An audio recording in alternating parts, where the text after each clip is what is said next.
I'm Chef Sabrina Tinsley, and today I'm going to demonstrate how to make Farrotto con Cannellini e Tonno, which is a risotto style dish using farro instead of rice, cannellini beans, and tuna. To make this amazing one-pot dish, you'll need some farro, which has been soaked and strained. You'll need cooked cannellini beans, about a cup of that.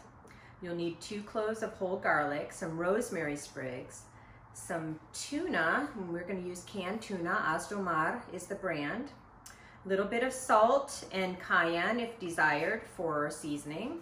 You'll need tomato. This is 1 chopped tomato that I've pureed into a sauce. You can also just use it chopped if you'd like. And then I have about a cup of stock here. This is a crab stock, but you can use any kind of seafood stock that you happen to have around, or vegetable stock would work as well. And then to finish it off, we have some really nice finishing extra virgin olive oil. To start off, we're going to add about 1/4 cup of cooking olive oil into our pan. And we're just going to season that oil with our garlic cloves and the 2 rosemary sprigs. When you add the garlic, you want to make sure that the oil is not too hot, because you really don't want that burnt, caramelized flavor of the garlic for this dish. So just gently seasoning the oil. The pan is probably on medium at this point. And you just want to move it around for about 30 seconds. After about 30 seconds, you're going to remove your garlic and your rosemary from the pan and set that aside. Do not throw that away, because we're going to use it later. Okay, and then you're going to add your strained farro to your pan. So this farro is curled, which means that it's been polished, so the outer skin, the tough skin, has been removed. We're just going to toast it like we would rice for probably about 30 seconds. After the farro has been toasting for about 30 seconds, we're going to go ahead and add our cooked cannellini beans. A little bit of water in the beans still, but that's great. Keep that moving around.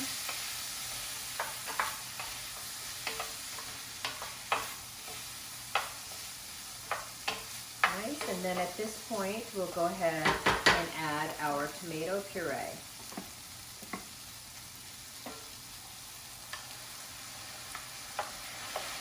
And again, you can choose to use just chopped tomatoes if you'd like. It'll just take a little bit longer to cook down, and in my family, they don't really love the skins of the tomatoes, so this helps to cut back on any of that extra texture. So we're just going to let this cook down for about 5 minutes.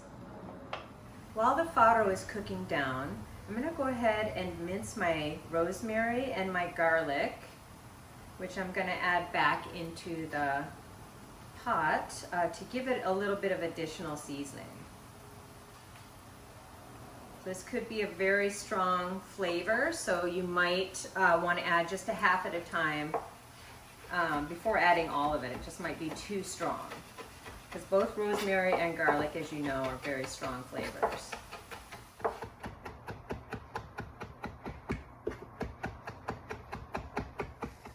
Okay, the farro has been cooking for about 5 minutes now, and as you can see, it's absorbed all of the tomato liquid. So I'm going to go ahead and add some of the stock at this point to loosen it up a little bit. Again, risotto style, stirring to bring out the creaminess in the farro. And speaking of creaminess, you can also mash some of the cannellini beans, and that'll help to make it a little bit more creamy. So I have my minced rosemary and garlic. I'm only going to add half for now, and then taste it and see if it can use a little bit more later.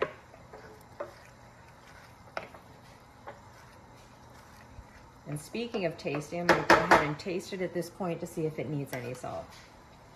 Oh yes, it does definitely need salt. I'll go ahead and salt it now. Good amount. Farrotto loves salt. And a little bit of cayenne as well. 2 pinches of cayenne. Stir that in. I'll turn it down just a little bit. I don't want it going too high. Okay. It's already time to add just a little bit more stock. So you'll just want to cook it like this, adding stock, maybe a little bit more of your tomato puree until until the farro reaches the tenderness that you enjoy. So probably for me, I'm going to cook it for another 15 minutes. Okay, the farrotto has been cooking for about 15 minutes and it is to my desired tenderness. There's still quite a bit of chew on the farro, but it's perfect for me. And it's, as you can see, it's perfect consistency. I ended up adding all of the tomato, all of the stock, plus another 1/4 cup of water. So it's perfect. In the meantime, I did drain my tuna, and without breaking it up too much, I'm going to go ahead and add that to the farrotto, and we're just going to heat it through. I don't think I need all of it, so I'm going to save that and put it in my pomodoro sauce for pasta in a couple of days. It'll last a couple of days. All right, so stirring in the tuna. Perfect. Okay, so the tuna has been heated through. I'm going to go ahead and turn that off, and I'm going to stir in a little bit of my extra virgin olive oil. Bargnano is the name of this olive oil. Very nice finishing oil. Stir a little bit of that in.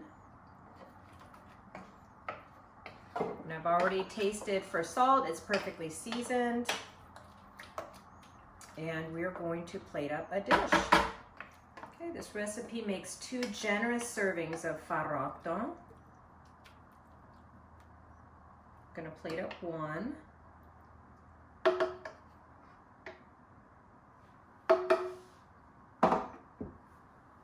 Just kind of settle that in the plate. Drizzle with a little bit more of the extra virgin olive oil. Garnish with a couple of sprigs of rosemary.